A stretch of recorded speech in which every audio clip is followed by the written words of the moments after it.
Thank you for being here with us today. You made President's Club starting in your second year at Churchill. You did that 3 times. Then you did Chairman's Club 4 times in a row. That's for people who do 30 million plus.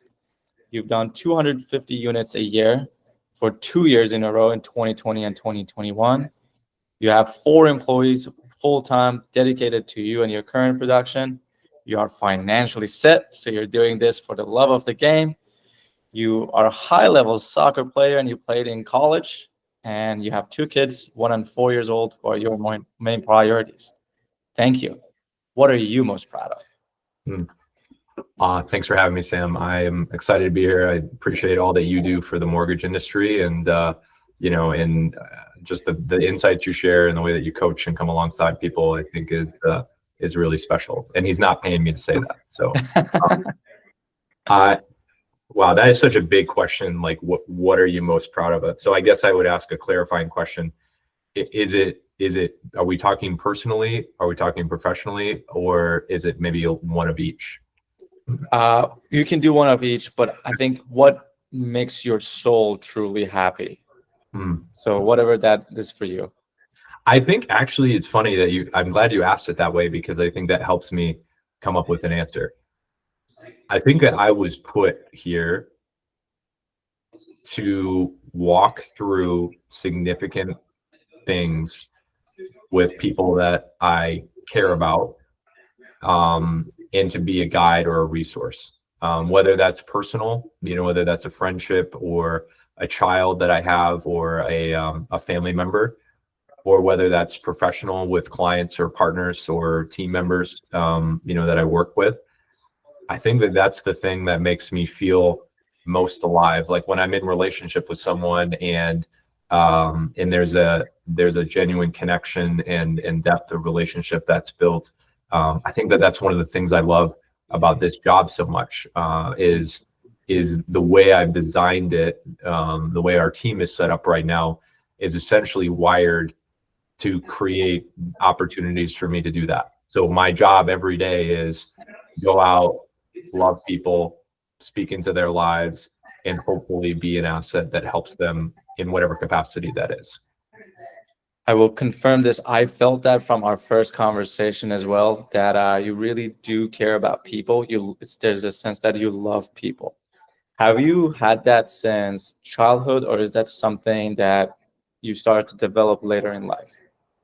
I think I've always been that way, but I don't think I really knew it until probably a few years into lending. Like, I think I did this job for a couple of years or a few years before I really I could articulate that that's why I loved it so much, was just having that ability to do that. So I think after meeting with realtors, meeting with clients, spending a lot of face time, pouring into people the best I could, I started to notice a trend that's what made me feel most alive. That's what made me feel most, that's what got me excited about the work that I was doing. It wasn't about the numbers nearly as much. It wasn't about I don't have a passion for math. People say that to me all the time. They're like, oh, you're in mortgage lending, so you must be really good at math. And I'm like, well, my calculator does most of the math, or my system does most of the math for me. Like, yeah, I can do basic math, but this is 5th grade level stuff that we're doing on the lending side. So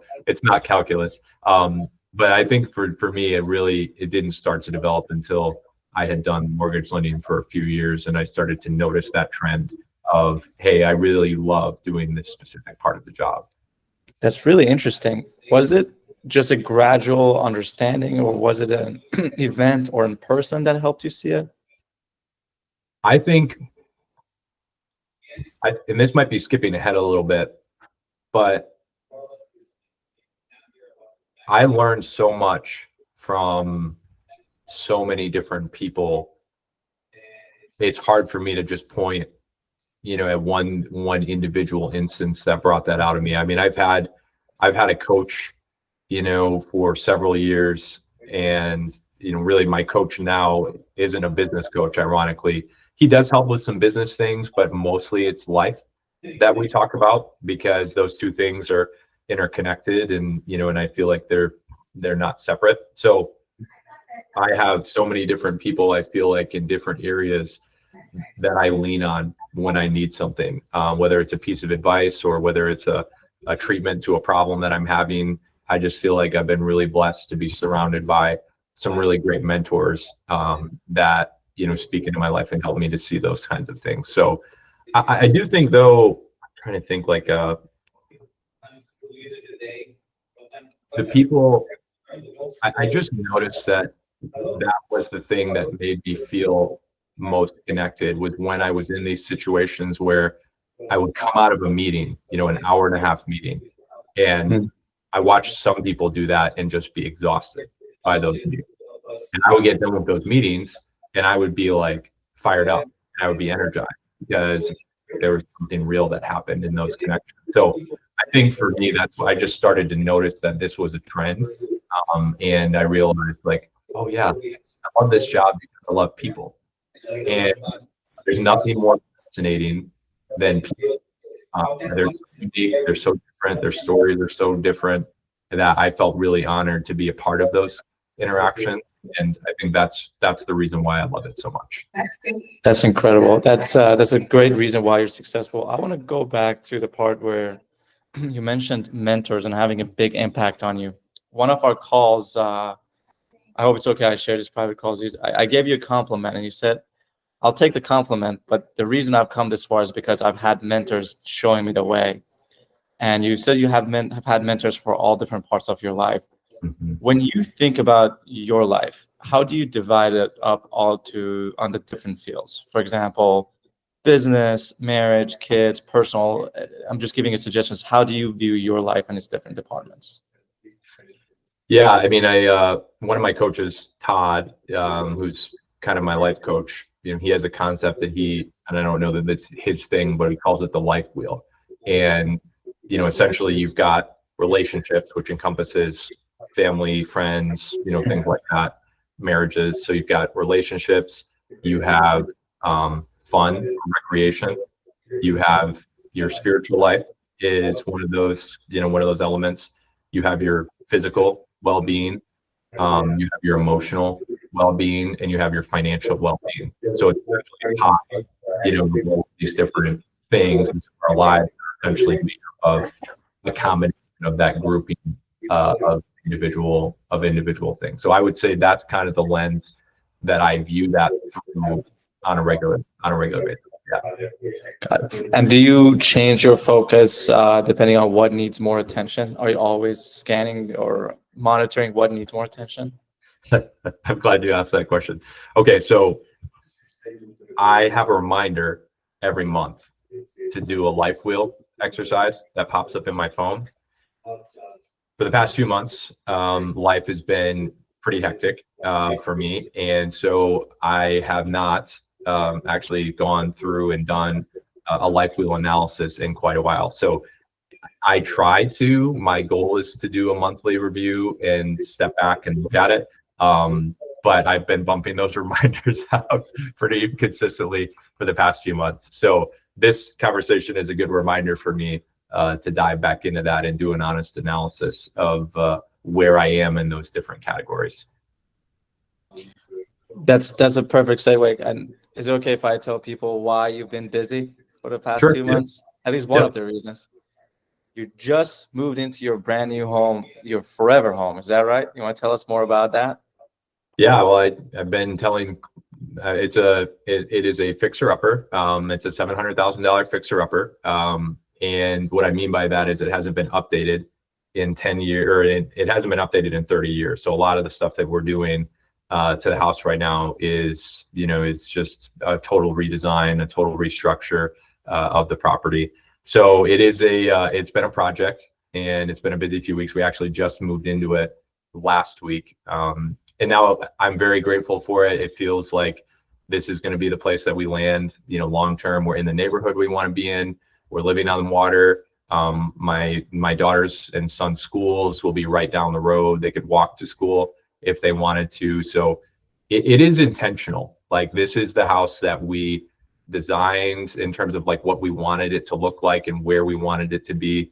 So I think it is that there was a lot of intention behind this move, and I feel very good about the fact that this is going to be our last time, because I don't know if I have it in me to do it again for another 20 years. Yes. To find your forever home is a special feeling. How old are you? 36. To have a forever home at 36, $700,000. Is that the total price or just purchase price?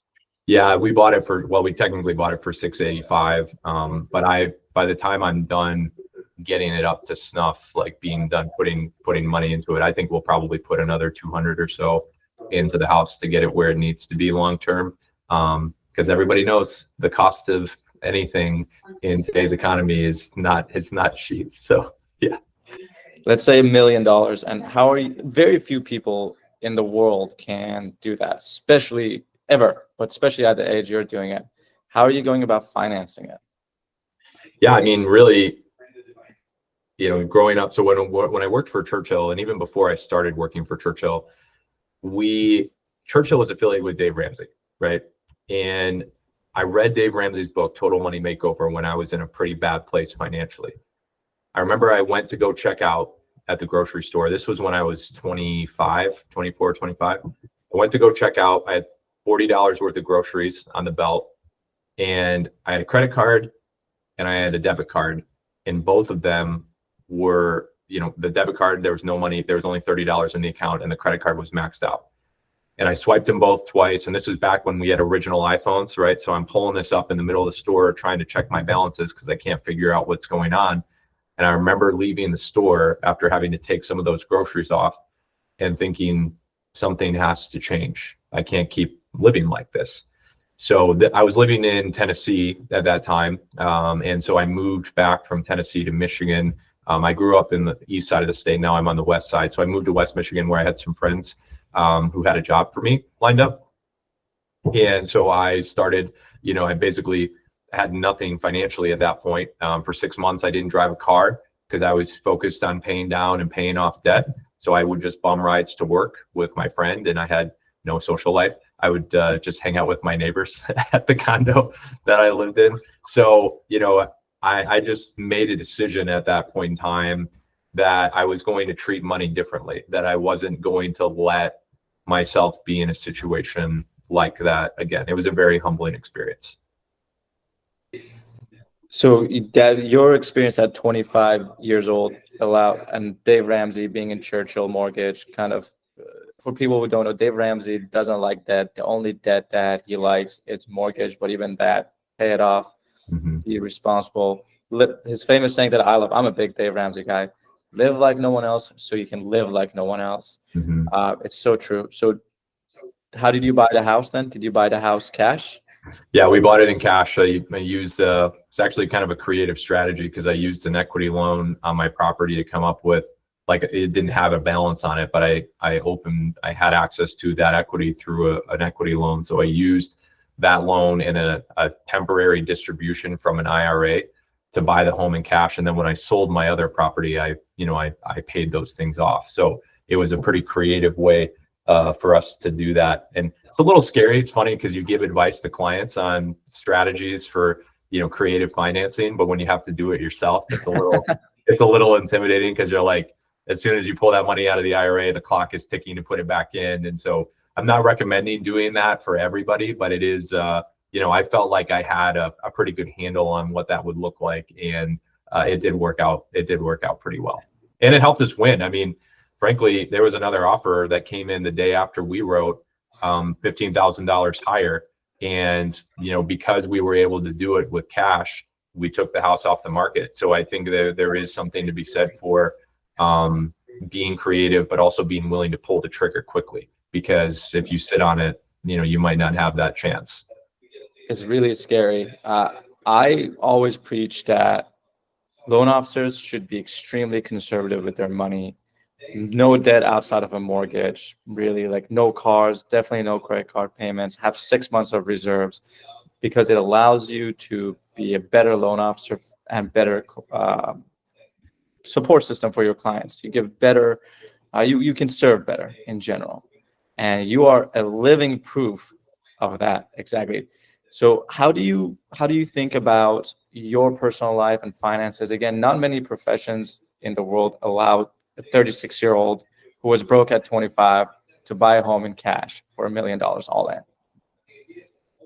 Yeah, I feel very blessed. The lending industry has been so great to me, and it's a cool testament to, like, if you really care about other people and they can sense that and they can feel that when you're working with them, that there's such great capacity. I think loan officer, being a loan officer is one of, really, I really believe it is one of the top careers, period.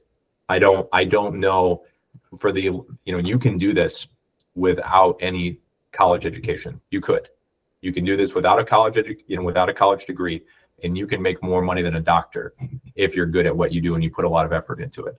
And, to think about how much effort you have to spend, in terms of like the investment financially and time into schooling to be a doctor, and the risks. I mean, daily, if you're a surgeon, you're dealing with, you make a wrong move or you make a wrong decision and someone dies.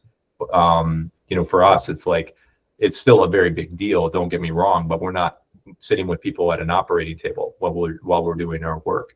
So I really do believe that lending is such an awesome, amazing career. And when I started, I was like, I'm young, I've never done sales. Am I going to be able to do this, or am I going to just fall flat on my face? But I remember the thing I loved about it the most was, what you put into it is what you're going to get out. And so your ceiling has to do in a lot of ways with you individually. Like, and I think I didn't know, obviously, at the time I was wired for this. But I think as I started to have some of these conversations and started to get some wins, I was realizing, like, no, this is where I'm supposed to be. I found the thing that I'm supposed to be doing on a regular basis. And yeah, the income potential in this career, I think, for the amount of effort that you need to invest, not saying it's easy, but I think that the potential is pretty amazing. There's, like I said, there's no other profession I know of with as little capital requirement, as little education needed as a loan officer. You can make as much money, but it's also like a double-edged sword, I feel like. So I know a lot of loan officers where the money actually becomes a source of stress. So I want to know, what was your journey from like being 25 years old, getting essentially you weren't able to buy $40 worth of groceries, to a millionaire in your 30s, and like, how was that for you individually? How was it for your family going through that transition? Well, when my wife and I got married, I had $80,000 in student loans, and she was making $11.25 an hour and working part-time, while she finished up nursing. And so when I started commission as an LO, I did it the month that we got married, and I went into it with a guaranteed income of $10 an hour for 40 hours a week. That was my draw when I started. Wow. So, between the two of us, we were making not a whole lot of money, as you can imagine. And, we had this debt that we needed to pay off. And so for the first, actually it wasn't quite a year, but for the first several months, I would moonlight at Chili's.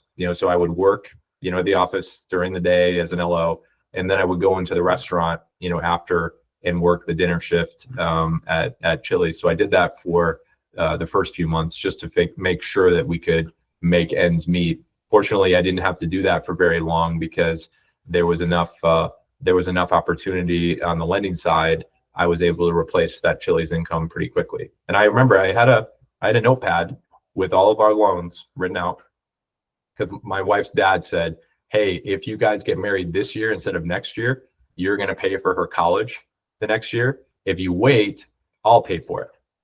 And so I was like, we're going to get married. We're just going to do this thing. And so we wrote out all these debts, and I had them on a yellow notepad.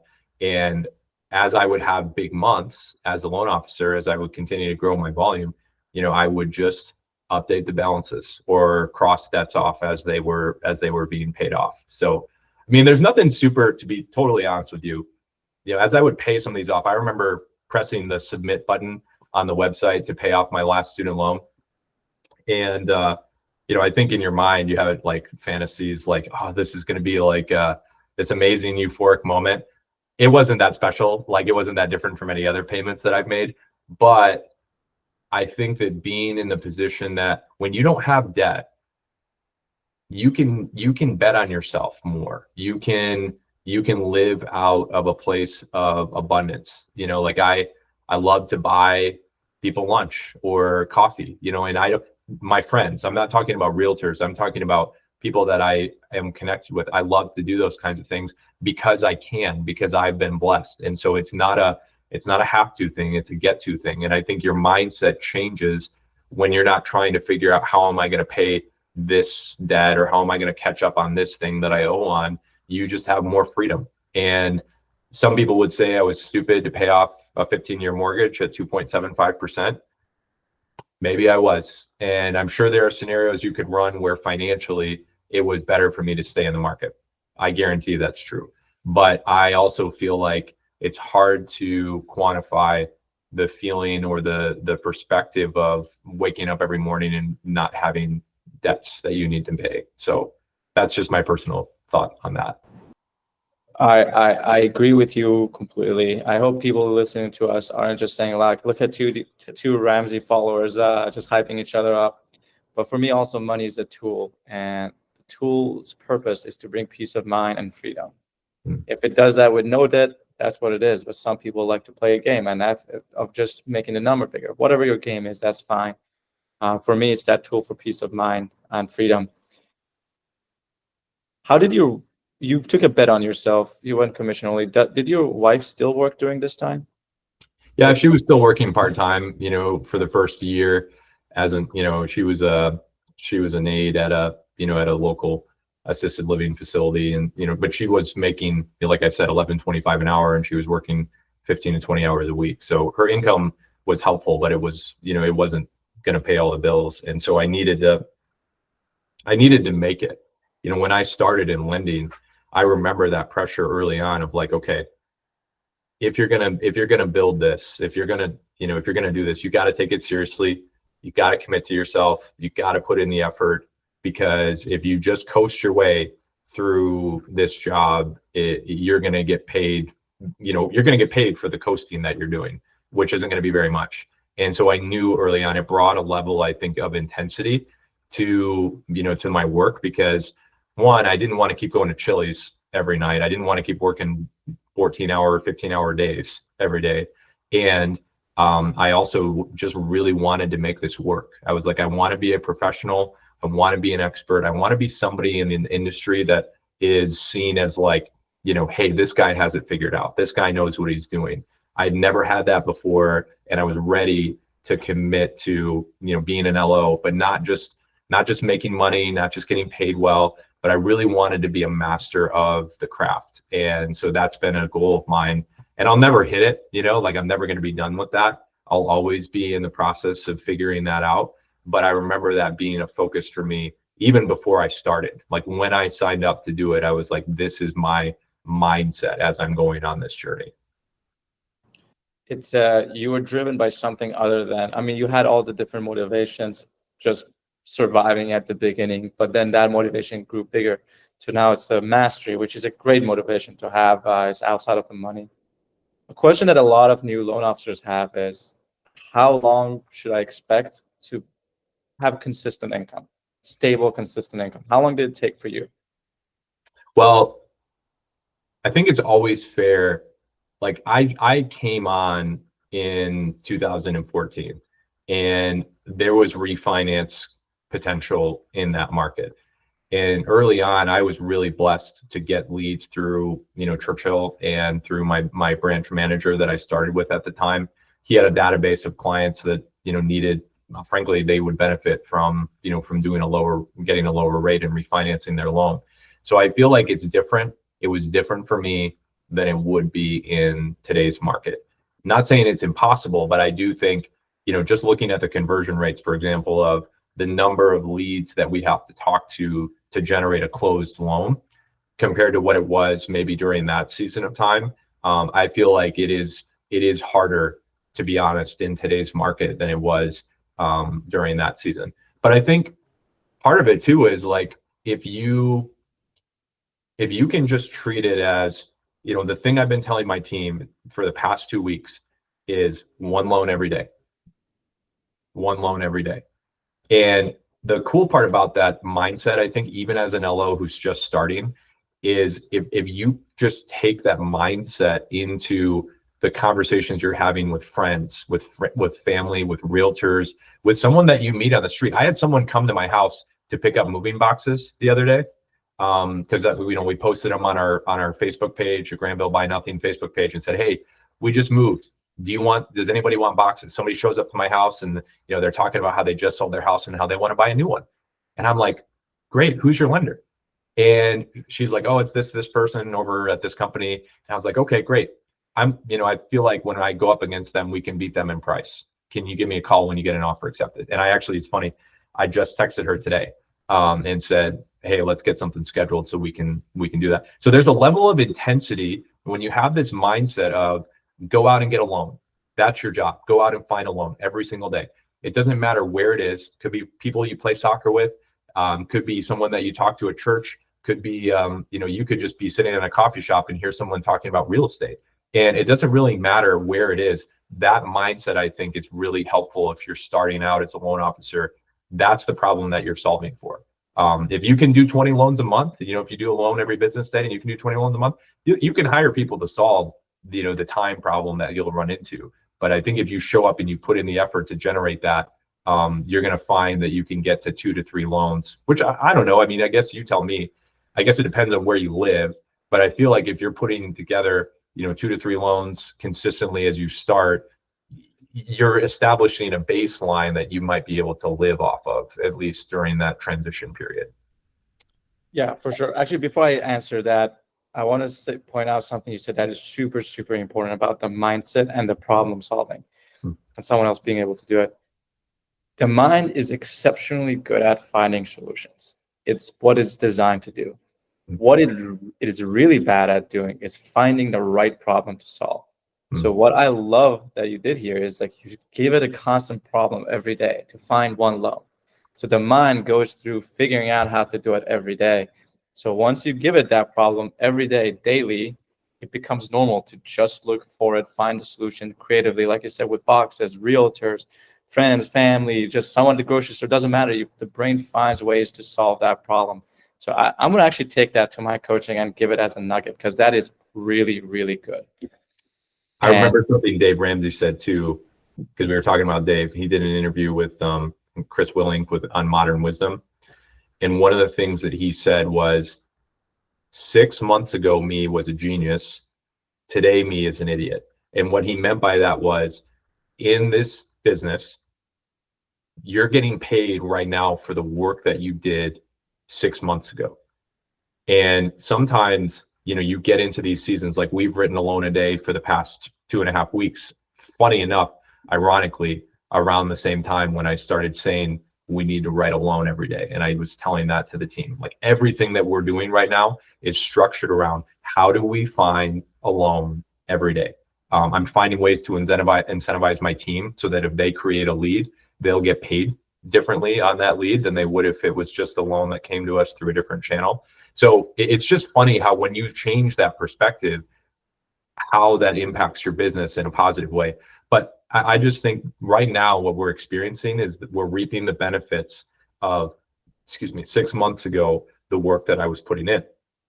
So today, the scary part is, if I don't keep doing the outbound activity because we have more inbound, 6 months from now, things will suck.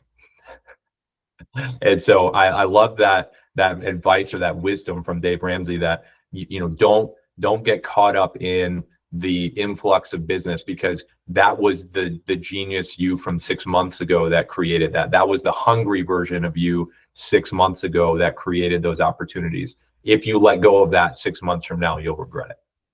That's so good. So it's so true. And that's our business. It actually does take 6 months to really get fruit of our labor. I think it's a good transition actually to start talking about your business a little bit. I'm going to ask you a little bit of rapid fire questions to just get a better sense of your business for the listeners. So how many loans a month are you doing right now? So far, during the course of this year, we're averaging about 10 or 11 loans a month at the 10 or moment. 11, and that number is growing because you guys are starting to get a lot more loans in. Yeah, the momentum, the run rate is helpful. And, we changed companies 4 months ago, so I'd be lying if I said that didn't have an impact on, on our business, growth and how we're moving forward with that. So there have been some disruptions, that maybe have pushed us back a step from where we would have been otherwise. But yeah, and that's really the focus that I have with the team. It's like, we're not solving a yearly volume problem right now. Our goals are not about yearly volume. It's like, can we break through the ceiling of doing consistently 10 to 11 loans a month? Can we start doing 12 to 13? And then can we start doing 13 to 14? It's not a, go from 10 to 20 overnight kind of mindset. It's just like 1% better every day. It's like get that one extra loan, let the ceiling become the floor, and then raise the ceiling again until it becomes the floor. Yes. How many leads are you generating right now to get your 10 to 11 closings? We're doing about 40 to 50 leads a month to generate that. I would say it's probably closer to 40, I would say. So our conversion rates, I think if we look at, over the course of a year, we track this pretty closely. Our conversion tends to be around 30%, 30 to 35%, somewhere in that range from lead to funding. That is exceptional. There's a few ingredients that go into having 30% conversion rating. Before I go into what you think are your ingredients or what you know are your ingredients, where does your business come from? Primarily, it's a mix. I would say probably about 40% comes from our past client database. Probably another 45 or 40% comes from realtors or referral partners, and then another 10% or so comes from personal relationships that I have, or frankly from the team. So there's a mix, or financial planners. So there's a segment of other that probably makes up about 10% of that. That is an exceptionally high level of past clients. Is that repeat clients or referrals from past clients? Or both. It's a mixture of both. Yeah, I don't think we've differentiated in terms of how we track it. If it's a referral, coming from that client, or if it's just a past client coming back to us. Actually, we probably have. I just don't have that number off the top of my head. Do you also track what percentage of your realtor referrals versus your past clients and past client referrals, what the conversion rate is for those different segments? They tend to be pretty similar in terms of how we track it. So I would say it's, depending on the month, it could vary, a little bit, but I would say it's pretty consistently in that range of around 30% for referrals from past clients and referrals from realtors. That's incredible. Just so from everyone's aware, and for you, Seth, because I don't think I told you this, the industry average, from what I've seen across hundreds of loan officers, is 10 to 15%. That's when they start tracking, they find out they're at 10 to 15%. Once they really start tracking and implementing follow-ups, it gets to 20%. 25 is considered really good, and it's no longer a focus because it's so good. So to achieve 30% is the gold standard. Very few people get to it. We're talking to one. Seth, what do you think is your reason for having 30% conversion rate? Look, my job is to create the opportunity and to build rapport quickly with the leads that we create.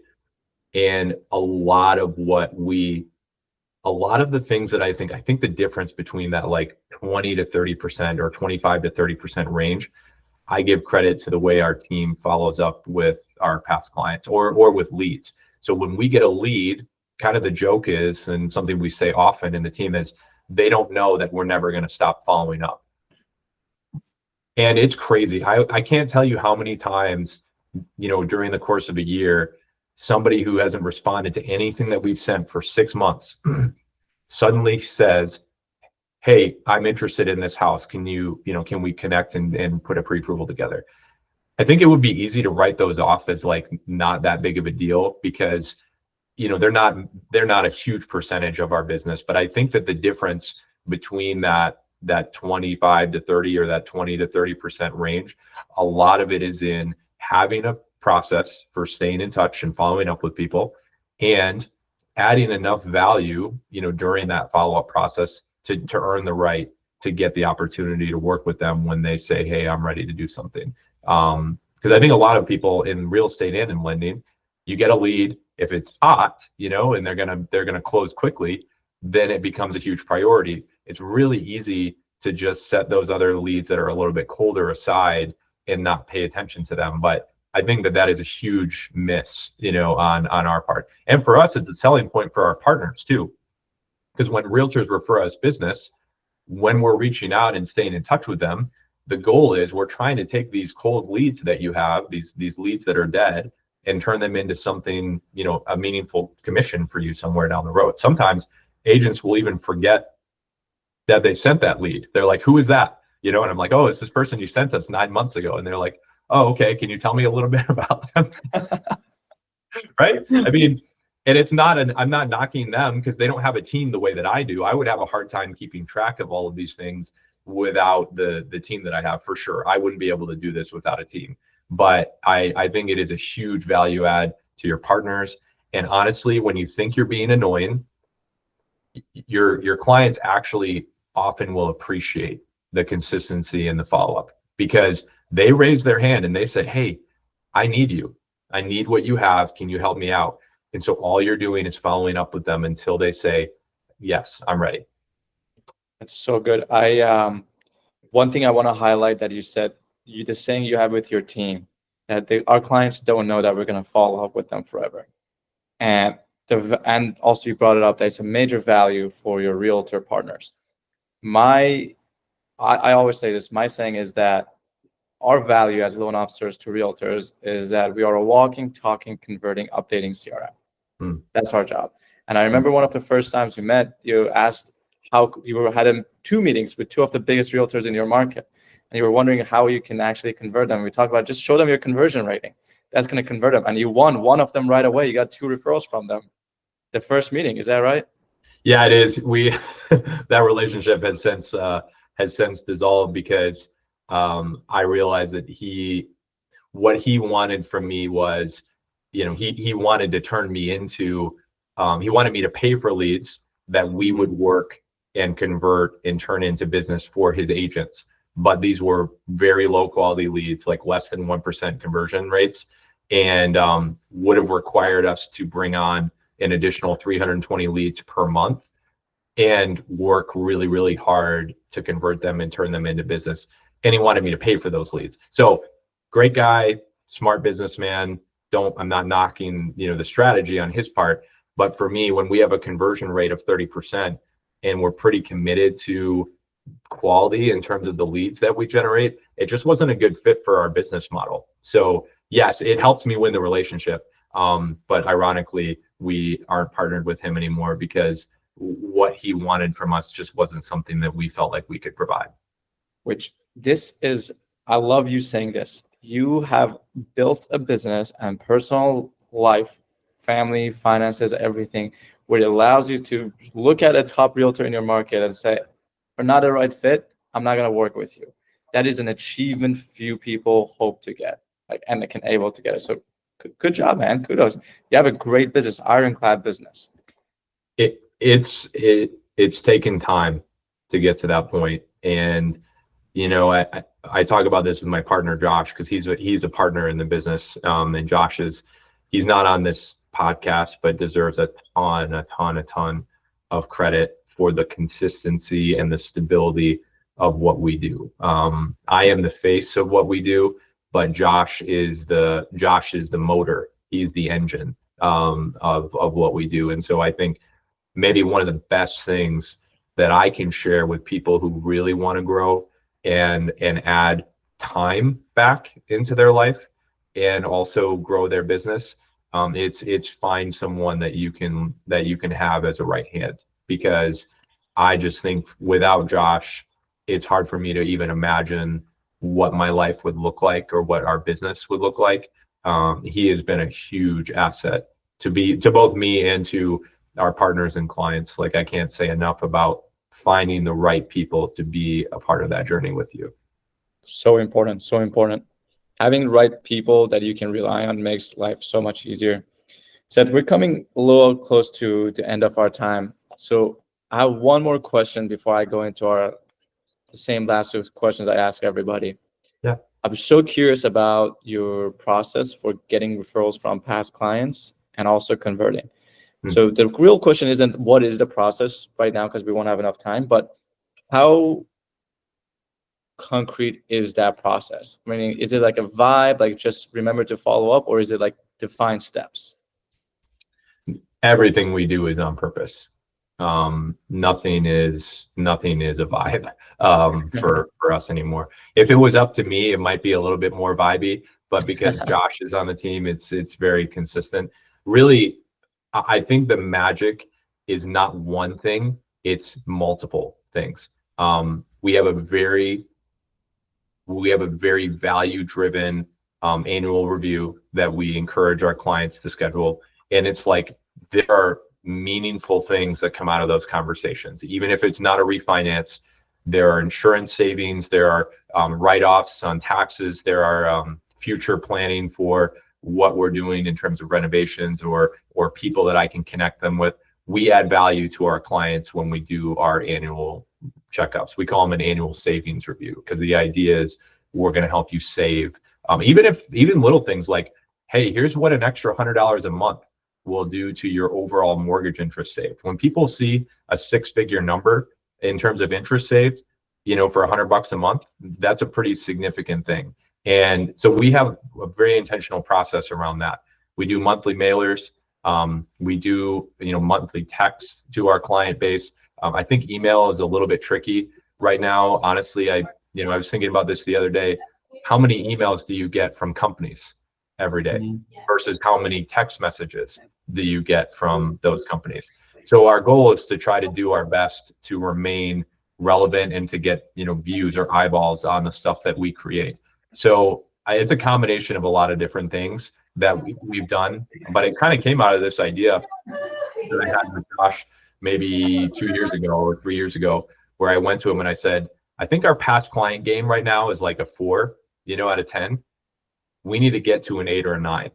And so then we started with that concept, and then we figured out what do we need to do to get our past client game up to this level. Because it's not just about reach outs. Like, it's not just about general marketing.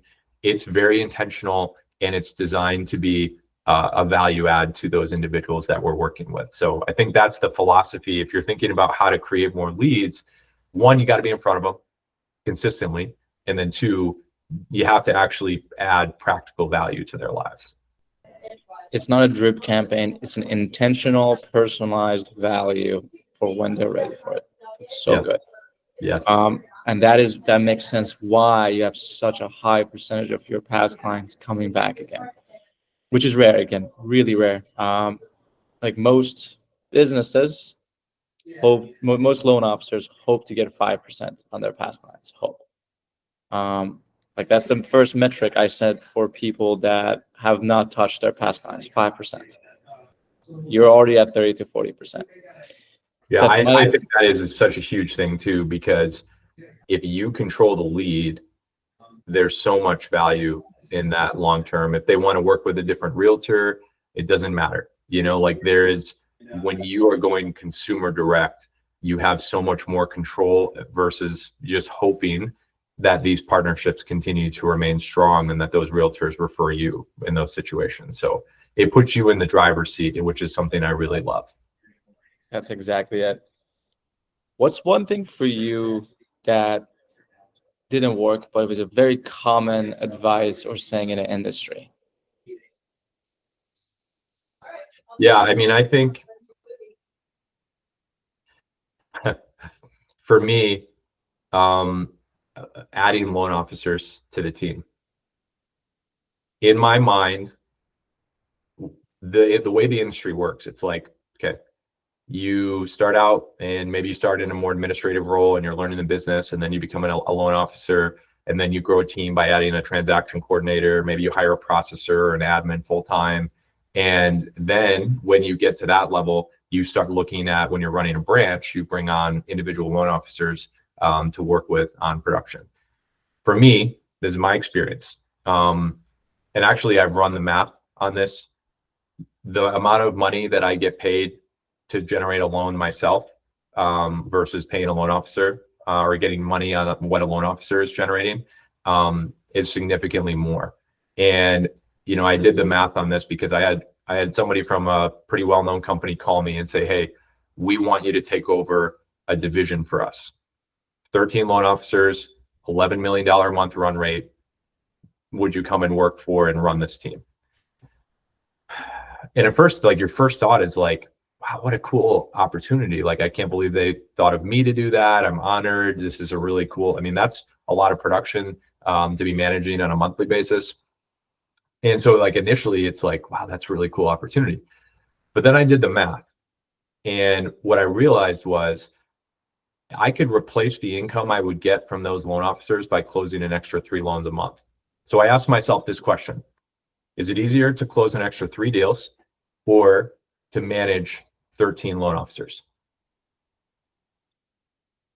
And so it became really compelling. That was a really helpful exercise for me, because in my mind, the path that had always been modeled for me was build a branch, get a team, hire loan officers.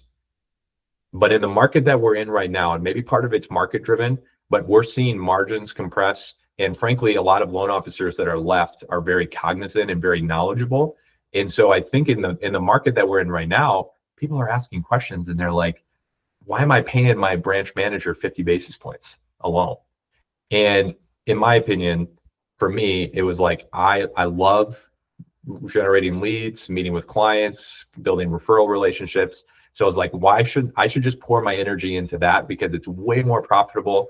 And frankly, it's a lot less headache than trying to manage a team of 13 LOs. So I think that's kind of that was something that happened within the past couple of years that I feel like is maybe relevant for some of the people who will listen to this. Like, the path for some people is to run a branch and have a big team of LOs. I'm not saying that's wrong, but for me, that was something that I tried, didn't have a lot of success with, and now I'm more committed to bringing people on to support my production and continue to make and grow our personal number of loans. I'm so happy you brought this up. It's a common trap in our industry, because we are looking for a career progression because we don't really have it.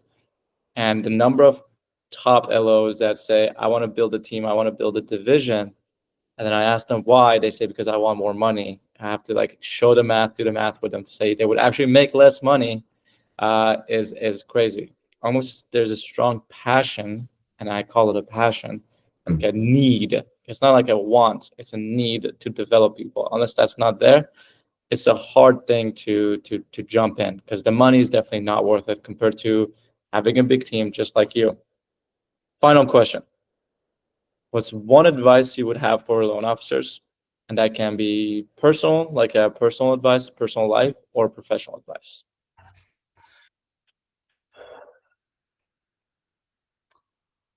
I think probably the thing that just comes to my mind is what I'm going to share. You will have setbacks.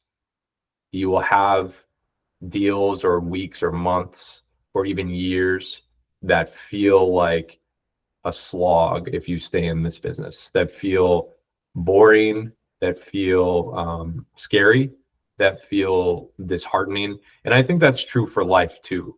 Like, and the thing that I think, another thing that Dave Ramsey says, it's funny, we're talking about Dave and now I'm just thinking about all of his isms, is that success is standing on top of a mountain of failures and not being buried underneath it. And I just think in my mind, and in the world of sales, like, it's really easy to look at other people, at their conversion rates or their success, and to compare yourself. And I think that can be a really negative thing, because then if you're not at that level yet, or if you're not experiencing that, you feel like you're a loser, or you're not, you haven't figured it out. And I think you're on your own journey. And if you are just doing the right activities, it will pay off. It might not happen right away, but it will pay off over time if you're putting the effort in and you're doing the right activities. So whether that's in your personal life, in a goal that you have, individually in finance, or in your, your physical health, whatever it is, if you show up and you do the work, and especially if you're consistent through those seasons that are hard, I feel like that is where the magic is. It's not, it's not in the great seasons. It's in those seasons where things are a little bit more challenging, and you stay committed to putting in the effort to follow through. And also, like, just build your own path. Like, don't walk someone else's path. Like I said about the branch manager thing, that's fine.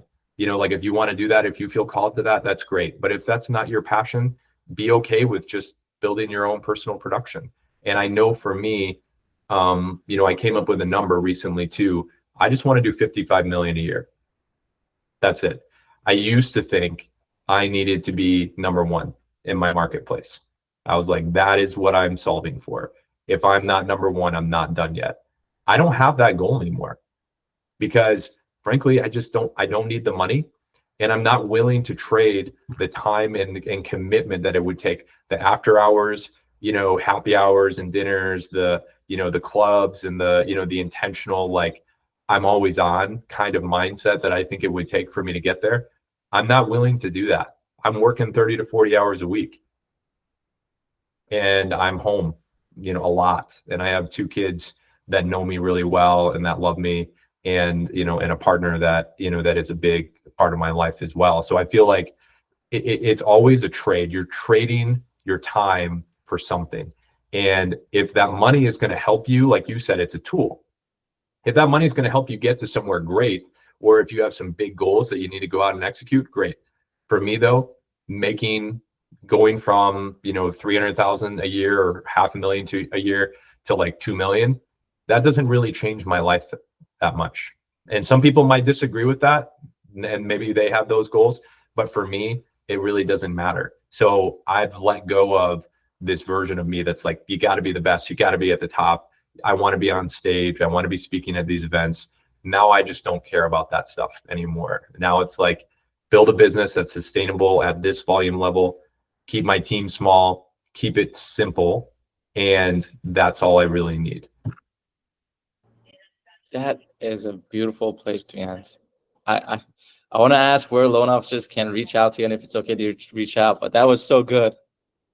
Yeah, my email address is seth@clearmortgagepartners.com. You can reach out to me, connect with me on LinkedIn too. I'm pretty active on there. And then, my cell phone number is also, all over the internet. So, I mean, I'm happy to be a resource. Like, I think that this industry, unfortunately, you can feel kind of lonely, sometimes in terms of like relationships outside of your company or your branch. I don't think that that's how it should be. So I would be happy to be a resource to anyone listening to this, and share whatever knowledge I can. You're a rare resource in our industry, Seth. Thank you so much. Thanks, Sam. I appreciate you having me on.